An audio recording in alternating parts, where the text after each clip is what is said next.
Please be seated. Thank you so much.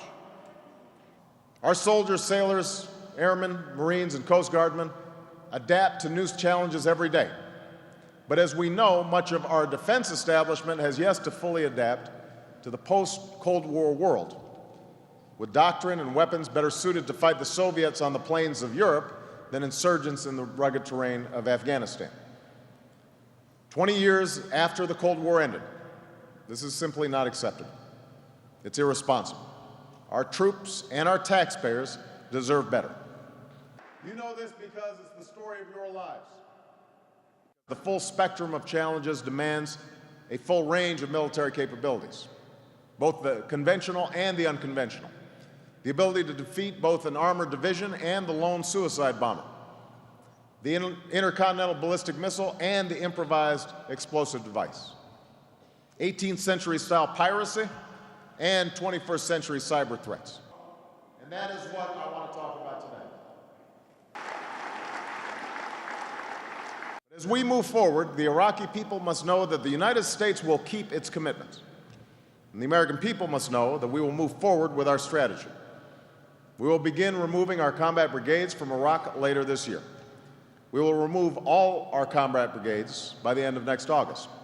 And we will remove all our troops from Iraq by the end of 2011. And for America, the Iraq War will end. We transfer control of all cities and towns to Iraq's security forces. By moving forward in Iraq, we're able to refocus on the war against al-Qaeda and its extremist allies in Afghanistan and Pakistan.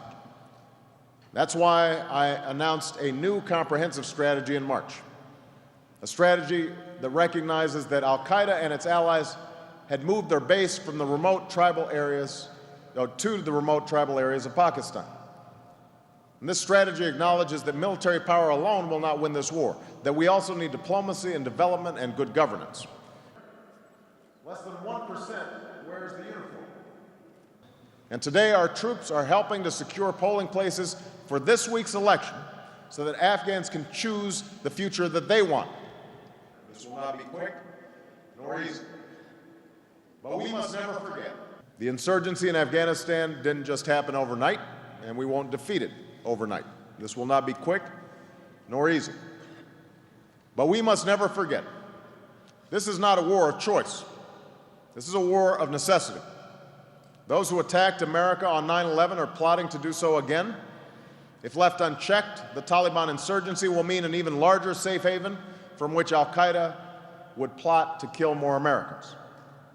So this is not only a war worth fighting, this is fundamental to the defense of our people. Thank you for your service. Thanks for your service, guys. Appreciate it.